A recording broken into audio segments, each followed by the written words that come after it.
C'est bien sûr une question technique, c'est tout le droit de la commande publique, mais il y a une dimension culturelle.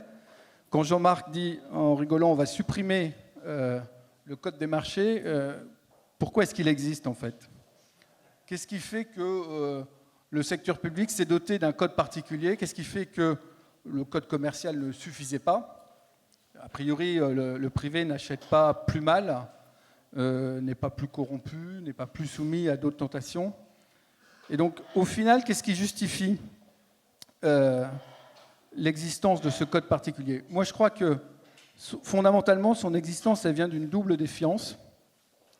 Défiance du public vis-à-vis du privé, fondamentalement. Alors, défiance pas forcément injustifiée, mais qui est au cœur de notre sujet. Donc, le privé ressenti comme un prédateur, le mot est sans doute un peu fort, mais au moins ressenti comme quelqu'un qui est souvent intéressé uniquement par un profit de court terme. Et surtout, un acteur, le privé, qui est vécu par beaucoup d'acheteurs publics comme étant dans une situation de force, avec un déséquilibre très fort entre les capacités de l'acheteur public, alors, sauf quand c'est un très gros opérateur ou un très grand ministère, et puis les capacités des entreprises, capacités techniques pour discuter de leurs solutions, capacités juridiques pour prévoir tous les mauvais coups, et puis capacité économique, mais là on est dans une distorsion de connaissances, puisque celui qui propose une offre, il connaît les composantes de son prix, ce que l'acheteur ne connaît pas. Donc il y a cette défiance du public vis-à-vis du privé, et il y a aussi cette défiance du législateur contre les acteurs publics eux-mêmes, contre les collectivités locales qui seraient mal achetées, qui pourraient se faire avoir, qui sont faibles, et ainsi de suite. Et ça énerve pas mal les collectivités locales elles-mêmes de ne pas se sentir responsabilisées par toutes ces normes et tous ces codes qu'on leur oblige d'appliquer. Et donc, moi je suis de plus en plus convaincu que l'existence de la commande publique repose sur ce climat de défiance, sur cette défiance a priori. Alors, c'est pas rien parce que quand on veut innover, c'est tout le contraire. Quand on veut innover, il faut être dans un climat de confiance. Ça a l'air de rien, mais quand on se dit, on fait tout un code pour se protéger contre un certain nombre de procès d'intention, on se prive de ce qui fait finalement le sel du business, ce qui fait que dans le business, ça marche.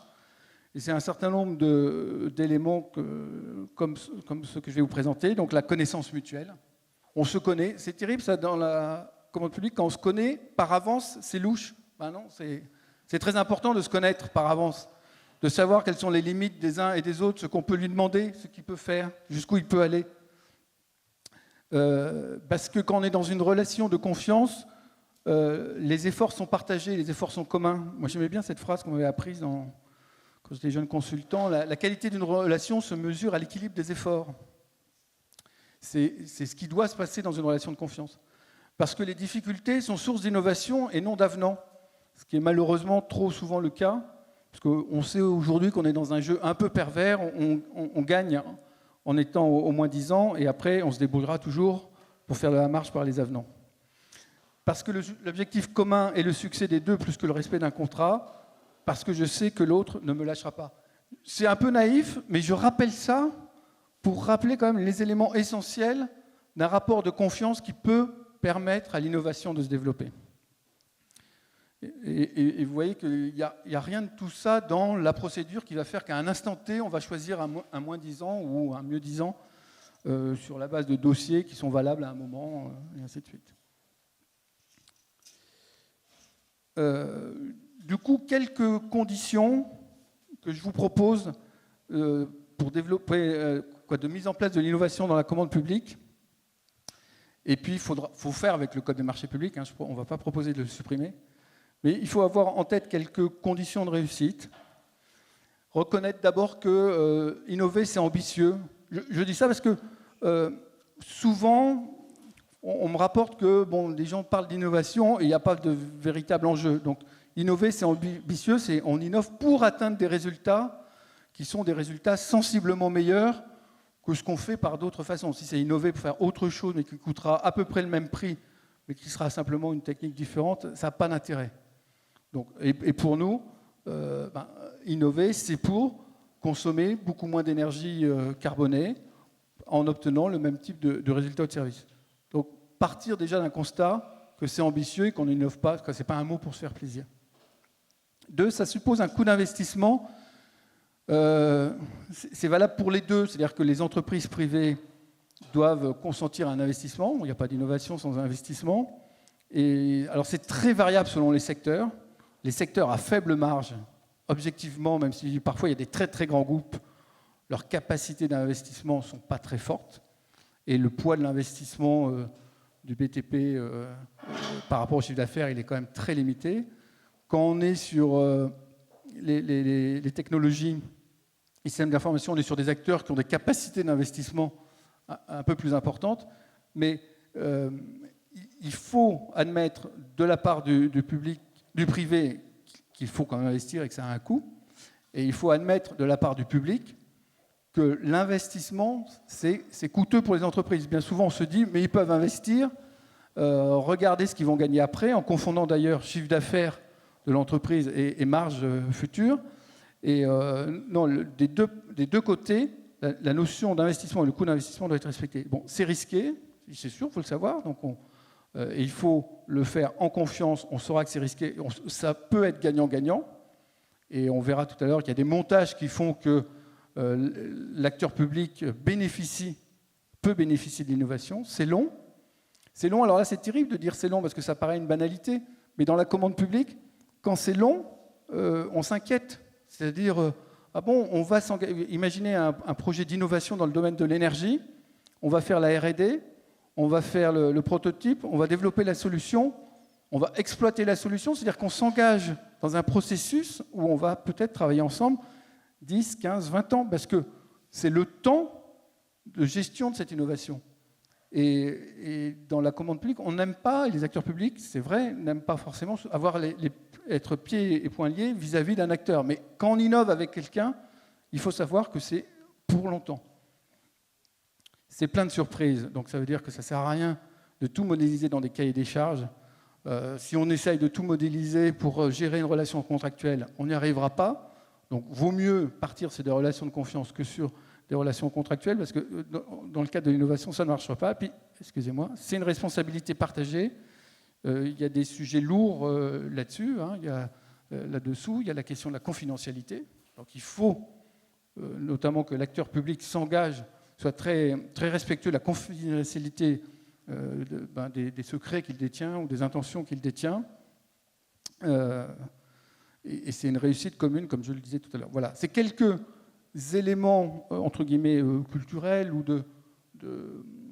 d'état d'esprit que je voulais poser avant qu'on continue dans la question de la commande publique.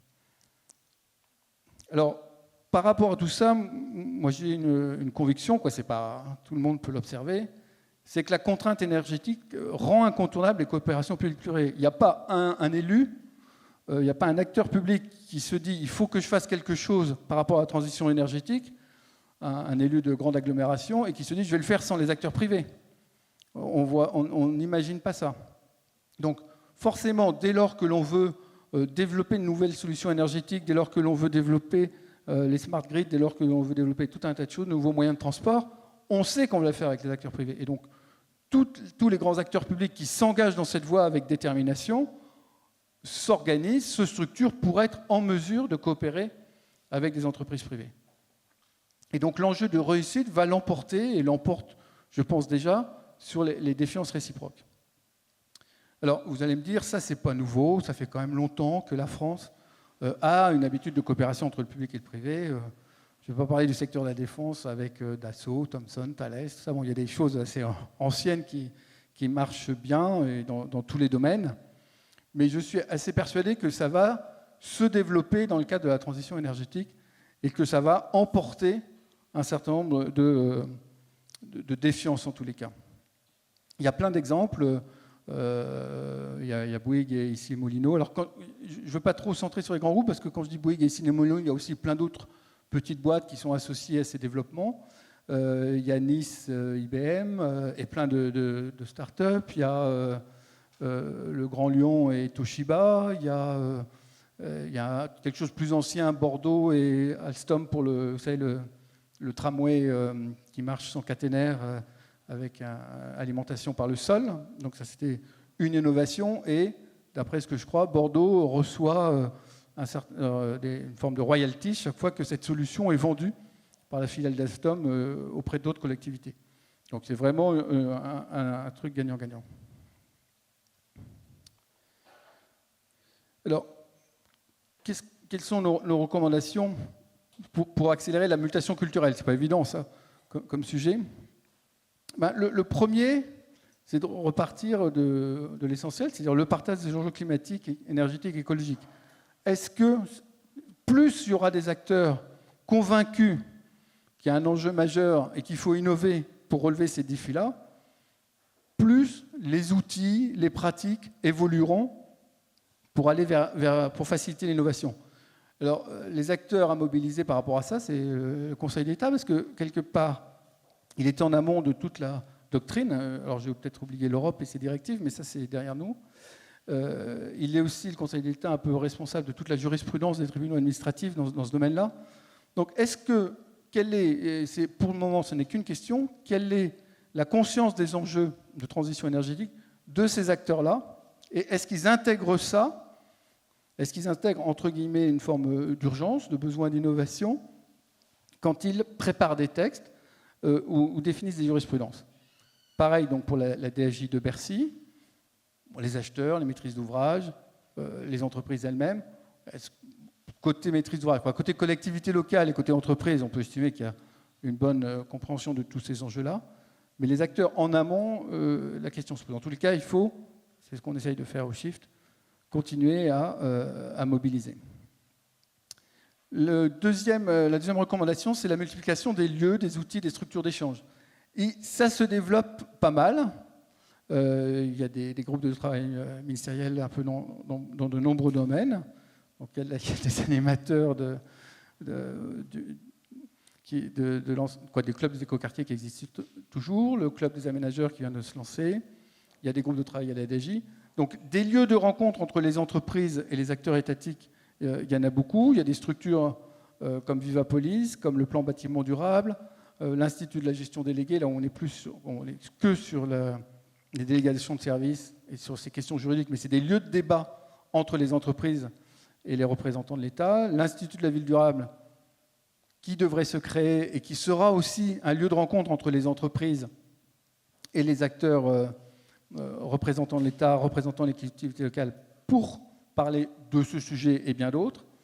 Il y a des choses qui se sont faites pour développer, pour faire de la pédagogie dans ce domaine-là. Donc, j'en rappelle le guide de l'achat innovant dont on avait parlé à une précédente présentation, donc là, qui est sorti par Bercy. Je ne sais pas si vous avez eu l'occasion, pour ceux qui traitent de ces questions-là, de le voir.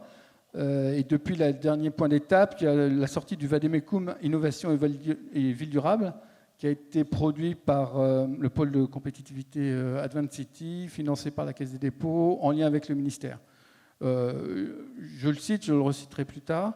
C'est un travail très important d'identification de tous les différents modes de passation, de passation de la commande publique au service de l'innovation, commande publique et hors commande publique. C'est un travail très important qui a nécessité plus d'un an de travail et sur une maille européenne. Donc, il existe tout un tas de documents et de lieux où les discussions et le rapprochement entre les entreprises et les acteurs publics se font. La troisième recommandation, c'est une application raisonnée du droit. Je ne sais pas trop comment le dire. Il y a deux plaies en ce moment. Il y a le recours aux procédures contentieuses par les entreprises. Alors, c'est vrai que c'est tentant, c'est dans des situations complexes où c'est fondamental de gagner un marché, faire des recours, essayer d'annuler les marchés, essayer de le reprendre, de le regagner ensuite. Mais plus il y a de recours de la part des entreprises, plus la puissance publique va avoir tendance à se protéger, à faire des cahiers des charges de plus en plus bordés. Plus on borde, plus ça pète à un moment ou à un autre face à des aléas. Donc je crois que et puis il y a des recours entre guillemets de compétiteurs, c'est-à-dire si on ne va pas gagner, mais si ça peut faire du mal à l'autre, tant mieux. Donc, c'est quand même des attitudes qui font qu'on se tire une balle dans le pied, parce que ça va durcir les cahiers des charges de les ouvrir. La jurisprudence du délit de favoritisme, vous voyez bien que quand on est dans une logique de partenariat avec des acteurs, discuter en amont, se rencontrer, échanger, c'est de plus en plus indispensable. Où est le délit de favoritisme? Comment le garantir? Jusqu'à maintenant, il y avait des clients du secteur public pour qui c'était clair, pas un mot, on ne se voit pas, on ne se connaît pas, on ne s'est jamais parlé. Et ça ne peut pas durer. Donc, la question, c'est pour ça que je reviens au Conseil d'État, de la façon dont est apprécié le délit de favoritisme est très importante. Donc, troisième recommandation, une application raisonnée du droit.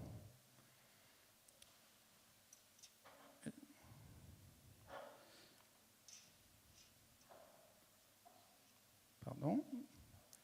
Voilà, donc ça c'était un petit point sur la dimension culturelle. Alors, sur la dimension technique, c'est sûr que la culture ne va pas tout faire. En admettant que les gens changent de vision entre partenaires, ça ne suffit pas. Il faut aussi que l'arsenal juridique accompagne ce rapprochement des coopérations publiques-privées et voire même les encourage. Alors, par rapport à ça, je vous propose 4 niveaux d'action. Le premier, c'est encourager une pratique plus souple du noyau dur de la commande publique. Bon, il y a un noyau dur de la commande publique, celui où on peut le moins se parler, le moins négocier, le moins discuter. Comment mettre en place des pratiques qui soient plus souples dans ce domaine-là? Le deuxième niveau d'action, c'est faire connaître les outils déjà existants favorables à l'innovation. Il existe déjà plein de choses favorables à l'innovation, plus ou moins bien connues, plus ou moins bien maîtrisées. Il est important que ces outils soient mieux connus. Le troisième niveau, c'est se mobiliser pour des nouveaux outils qui viennent juste d'être proposés, dont les décrets viennent de sortir, mais dont on n'a pas d'expérience, qui ne sont pas encore mis en place ou qui devraient se mettre en place. Et puis, pourquoi pas proposer des mesures nouvelles, d'autres dispositifs qui ne sont pas encore dans les tuyaux. Alors, sur le premier point, être une pratique plus souple de toutes les formes de marché à bon de commande, marché à tranche conditionnelle, et ainsi de suite. Un certain nombre de recommandations qui sont les recommandations que l'on trouve dans le guide de l'achat innovant, qui sont des recommandations que l'on trouve dans le vademecum d'Advanced City. Je ne sais pas s'il y avait vraiment dedans, je vais en rajouter une ou deux. Donc la première recommandation, c'est s'ouvrir en amont aux solutions innovantes, c'est ce qu'on appelle le sourcing, ou d'après nos amis québécois, le sourçage. Bon, c'est faire en sorte que les acheteurs publics rencontrent le maximum d'entreprises, de clusters, d'universités sur les sujets sur lesquels ils veulent lancer des appels d'offres. Donc c'est se renseigner en amont sur tout ce qui existe. Le deuxième, c'est choisir le mode de consultation le plus ouvert. Le troisième, c'est faire une description fonctionnelle des besoins. C'est-à-dire que plus on est sur une description ouverte du besoin véritable de la collectivité et pas sur une description de voilà ce que je veux, en allant même jusqu'à la définition des matériaux et ainsi de suite dans certains cas. Donc plus la description est ouverte, plus il y a une chance qu'il y ait de l'innovation. Encourager les réponses nécessitant des coopérations, un truc tout bête, si vous faites d'abord l'architecte, après le constructeur, vous perdez toute l'innovation qu'il peut y avoir du dialogue entre les deux, et dans tous les domaines. Donc, si votre consultation oblige à faire travailler ensemble des acteurs qui, a priori, ne se parlent pas toujours, vous perdez un champ d'innovation potentiel. Laissez place à des variantes, ça, tout le monde le dit, c'est fait assez souvent. Le problème, c'est que les systèmes de notation ne sont pas prévus pour intégrer les variantes. Donc, on reçoit des variantes, mais on ne sait pas forcément les intégrer dans les systèmes de notation, donc ils ne sont pas forcément pris en compte. Définir un niveau de performance plus que de moyens. Là aussi, est-ce qu'on peut demander un résultat? Et il y a la question du contrat de performance énergétique qui est un sous-thème à travers ça, comment on peut l'utiliser dans l'ensemble des consultations. Favoriser réellement le mieux-disant. Souvent, on dit le mieux-disant, puis on se rend compte que finalement, c'est quand même le moins-disant le moins 10 ans qui est choisi. Pourquoi ? Parce que quand on ne prend pas le moins 10 ans, on a quand même toujours des risques de difficultés avec son opposition, avec les associations. Il y a toujours quelqu'un pour reprocher à l'élu ou à l'autorité publique de ne pas avoir choisi le moins 10 ans. Et donc, c'est rarement le cas. Et il faut faire un vrai effort, y compris dans les systèmes de notation et d'évaluation, et dans la procédure pour que ça soit réellement le mieux disant. Un des éléments qui doit aider à choisir le moins disant, et qui, je crois, n'est pas vraiment mis en place, c'est bâtir des critères de choix reposant sur des coûts globaux. C'est-à-dire, bien sûr, on peut avoir un investissement un peu plus élevé, mais s'il fait économiser de l'énergie, ou économiser d'autres choses, des matières, et ainsi de suite, comment est-ce qu'on intègre ça dans le dépouillement ? Comment est-ce qu'on peut, au moment du dépouillement, avoir cette approche globale, investissement plus fonctionnement, avec une question d'ailleurs lourde, qu'est-ce qu'on prend comme prix de l'énergie ? Et c'est quoi l'évolution du prix de l'énergie sur 10-15 ans par rapport à certains investissements, la chaudière de l'école et ainsi de suite. J'ai une question, là, je ne sais pas si quelqu'un a la réponse, c'est qui donne une orientation pour dire voilà le prix d'énergie qu'il faut prendre pour les 10 ou 15 prochaines années quand vous allez faire vos calculs de coût complet. Est-ce qu'il y a un acteur qui donne une indication et, entre guillemets, un peu incontestable, voilà sur quoi je me suis appuyé pour faire mon approche en coût complet. Voilà, donc ça c'est ce qui concerne le noyau dur, où on voit qu'il y a un certain nombre de recommandations, il y a des guides qui sortent là-dessus. Je ne sais pas à quel point c'est accompagné par des formations, par du dialogue. Il y a un certain nombre de recommandations pour que les pratiques évoluent. Alors, maintenant, qu'est-ce qui existe et qui est déjà largement favorable à l'innovation ? Tout d'abord, en amont d'un développement réel, donc dans la partie très R&D, je crois qu'il y a quand même énormément d'organisations qui lancent des appels à projets. Alors, il y en a qui viennent directement de l'Europe, de l'ADEME, de la Caisse des dépôts, de l'ANR, les régions elles-mêmes, y compris par des fonds européens, Paris & Co par exemple, les clusters, ainsi de suite. Donc il y a... alors c'est peut-être difficile pour les PME d'ailleurs, ou pour les entreprises de taille intermédiaire à s'y retrouver, à s'organiser pour capter tous ces appels à projets, mais il y a beaucoup de personnes qui font des appels à projets. Il y a un autre dispositif qui existe, qui est la mise à disposition de l'espace public, c'est-à-dire qu'une collectivité peut prêter, entre guillemets, sa rue, son trottoir, une école, éventuellement, pour qu'une entreprise teste une innovation. Ça peut être de l'information, ça peut être tout un tas de choses. La procédure existe. Oh, excusez-moi. La procédure existe. Elle n'est peut-être pas forcément connue et elle est assez compliquée. La manipulation de la souris aussi est compliquée. Voilà, la troisième dimension, c'est les partenariats de R&D. Donc ça existe, les villes le font à travers différentes structures. Donc on peut devenir partenaire d'une ville pour travailler en R&D, en amont, et là on est en dehors de la commande publique, sur un certain nombre de projets. Alors, donc ça c'est l'amont. Lorsqu'on est plutôt sur des réalisations concrètes, il y a quand même des outils qui sont assez utiles. Le marché de définition, il laisse une grande souplesse. Le marché de conception-réalisation, même s'il pose parfois des problèmes à l'acheteur public. Le concours, qui n'est pas réservé aux appels d'offres qui visent des architectes, qui peut être envisagé dans d'autres domaines. Les délégations de services, c'est très ouvert. Je crois qu'on avait vu ici le cas d'Autolib, qui est une délégation de service. C'était quand même quelque chose d'assez innovant. Ils ne savaient pas s'ils avaient les voitures pour le faire, ils ne savaient pas comment ça marchait, et ainsi de suite. La vente de foncier, on vend un terrain, on ne sait pas forcément, c'est hors commande publique. On vend à celui que l'on choisit en fonction d'un projet qu'on a défini avec lui, en fonction d'un certain nombre de cahiers des charges. Donc la vente de foncier ou de façon...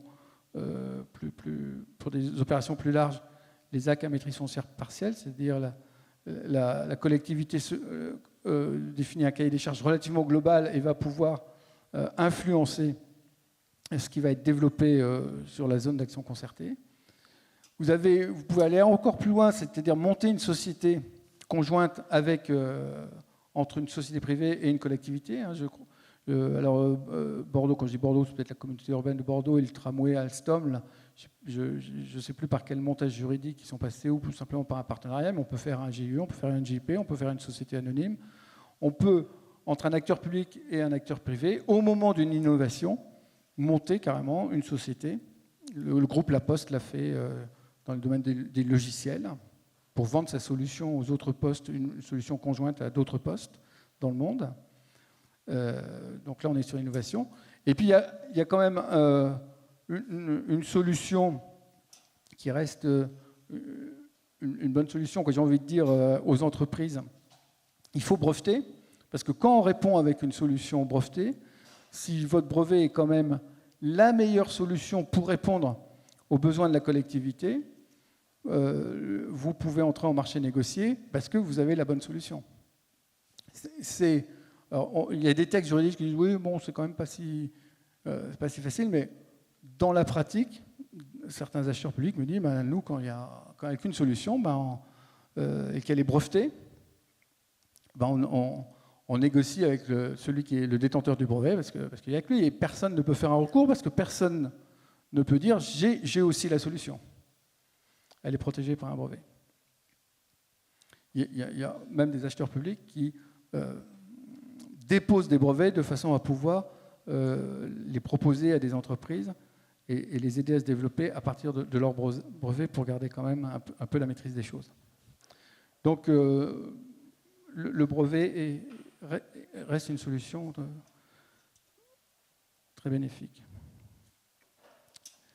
Alors les nouveaux outils qui viennent de naître, si je puis dire. Donc il y a le partenariat d'innovation, dont les décrets sont sortis en septembre 2014. La CEMOP, la Société d'économie mixte à opération unique, qui a été définie en juillet 2014. Donc tout ça, c'est récent. Et puis, il y a la possibilité de voir des textes qui précisent la façon de mettre en marche le marché de conception-réalisation. Alors, pour la construction, il existe, mais pour l'aménagement. Donc ça, c'est 3 outils qui sont nouveaux. CEMOP, je ne crois pas qu'il en existe à ce stade. Partenariat d'innovation, je ne crois pas qu'il en ait été créé à ce stade. Et je crois que c'est important, vous verrez que nous, c'est là-dessus que l'on veut insister, de se mobiliser pour que ces outils voient le jour. Il y a toujours des difficultés, il y a toujours le diable est dans le détail. Mais il faut aider à ce que ces 3 innovations voient le jour. Juste, je vais faire un petit zoom sur le partenariat d'innovation.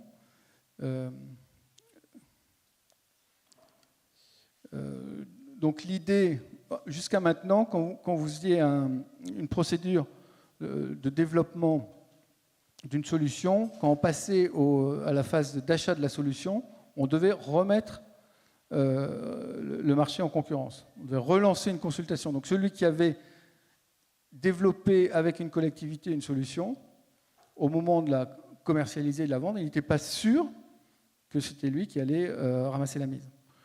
Donc ça, c'était comme un frein à l'innovation.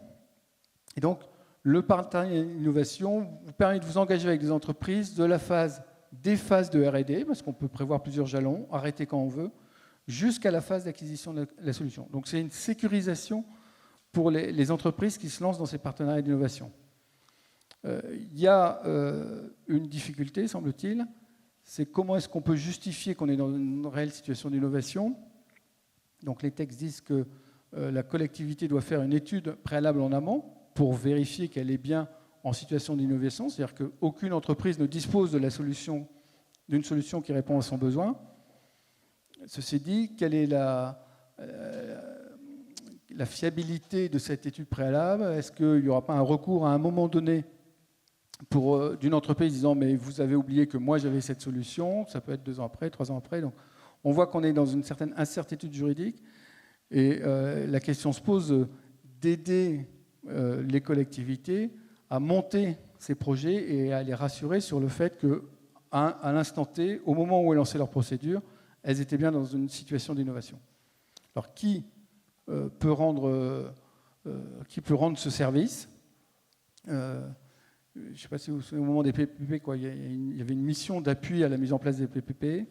Est-ce qu'il faut une mission particulière? Est-ce que c'est l'ADEME qui peut avoir une vision un peu globale des innovations? Est-ce que c'est l'Institut de la ville durable? Est-ce qu'il faut demander que ça passe au préfet qui se retourne vers ses services, et ainsi de suite? Donc une entité spécifique. Ça, c'est une question qui se pose. Mais on a l'impression que la difficulté pour le partenariat d'innovation, c'est se garantir dans le fait que l'on estime qu'on est bien en situation d'innovation. La CEMOP, je n'ai pas de slide particulier, mais juste, vous créez une société avec un acteur public et un acteur privé. Pour identifier l'acteur privé, vous répondez au principe de la commande publique, mais une fois que vous l'avez identifié, donc je vais faire, alors il faut un objet bien précis, je vais faire quelque chose avec cette entreprise. À partir du moment où vous êtes dans la CEMOP, là vous êtes hors commande publique. Donc vous avez, pour choisir l'entreprise avec laquelle vous bâtissez la CEMOP, il y a les principes de publicité, de transparence, d'égal accès, d'égalité de traitement, et ainsi de suite. Une fois que vous avez choisi l'entreprise avec qui vous travaillez, là, vous n'êtes plus dans la commande publique. Donc vous avez quand même beaucoup de souplesse. Par contre, c'est pour un enjeu bien défini. Et pour aller encore un stade plus loin, donc en quoi on pourrait nous aussi innover? Il y a l'utilisation du droit à expérimentation, je vais le détailler un peu tout à l'heure. En quoi est-ce qu'il permet de déroger, entre guillemets, au principe de la commande publique? Est-ce qu'on peut définir d'autres formes de marché d'innovation? Il y a le partenariat d'innovation. Est-ce qu'il peut y avoir les concessions d'innovation, d'autres choses? Et puis, est-ce qu'on peut imaginer de créer un fonds de garantie pour l'innovation? Il y a eu des fonds de garantie dans certains domaines. J'ai vu qu'il y avait des compagnies d'assurance qui se mettaient sur ce créneau-là, au moins une. Donc, comment on peut sécuriser l'innovation pour les acheteurs publics et pour les entreprises? Droit à l'innovation, pardon, c'est dans l'autre sens. Juste un petit mot. Donc ce droit, il est dans la Constitution. Donc là, c'est la cascade, les poupées russes. Donc dans la Constitution, on dit que les communes peuvent déroger aux règles qui leur sont applicables dans l'exercice de leurs compétences. Mais la Constitution renvoie à une loi organique. Et cette loi organique dit quoi? Dit que pour organiser l'expérimentation, ce droit à expérimentation, il faut une loi. Donc c'est assez compliqué. Il faut une loi si c'est pour déroger à une loi, un décret si c'est pour déroger à un décret. Et les villes qui vont être autorisées à entrer dans ce modèle expérimental, il y a un décret qui les liste, ainsi de suite. Ensuite, il y a une procédure d'évaluation devant le Parlement de l'expérimentation. Donc tout ça, c'est assez lourd, mais il faut savoir que ça existe. La CRE souhaite s'appuyer sur ce dispositif pour pouvoir expérimenter tout ce qui concerne la ville intelligente et les smart grids. On voit qu'il faut déroger à un certain nombre de principes de tarification de l'électricité en France pour pouvoir mener à bien ces expérimentations. Je crois que l'expérimentation des compteurs Linky a donné lieu à la mise en place de ce principe d'expérimentation. Est-ce que donc, la CRE est active là-dessus? Est-ce que dans d'autres domaines, on pourrait mobiliser ce droit à l'expérimentation, dans le domaine de nouvelle organisation de l'énergie? Est-ce qu'il faudra proposer une loi avec un cadre précis qui organisera cette dérogation? En tous les cas, c'est une possibilité qui est prévue par les textes. Donc, vous l'avez vu, c'est assez lourd, mais c'est prévu par les textes. Alors, qu'est-ce que nous allons faire dans ce groupe de travail? Notre parti pris, c'est de dire que tout ce qui concerne la pédagogie, sur les nouveaux comportements, sur la connaissance de tous les dispositifs les plus favorables à l'innovation, ce travail pédagogique, sur les 2 premiers champs d'action que j'ai définis, on a l'impression qu'il est en cours, qu'on a l'impression qu'il est fait par des gens qui le font très bien. Donc, le guide de l'achat public innovant, le Vademecum que vient de sortir Avant City et la Caisse des dépôts. Il y a sans doute plein d'autres lieux. Les acheteurs publics ont des plateformes d'échange. Il y en a une autour de Marseille, une autour de Bordeaux. Enfin, donc il y a plein de choses qui se passent. On ne fera pas mieux que ce que vient de faire Advanced City, je pense, pour décrire les bonnes pratiques de l'achat innovant. Il y a un Urban Wiki qui est en cours. Ça, c'est plutôt le ministère qui est pilote de ça. Il y a l'Institut de la ville durable, qui sera un lieu de recensement et de partage de toutes ces expérimentations, y compris sur l'aspect juridique, même s'il n'est peut-être pas le premier aspect. Il y a l'Institut de la gestion déléguée qui, en matière de gestion déléguée, fait aussi cette observation juridique.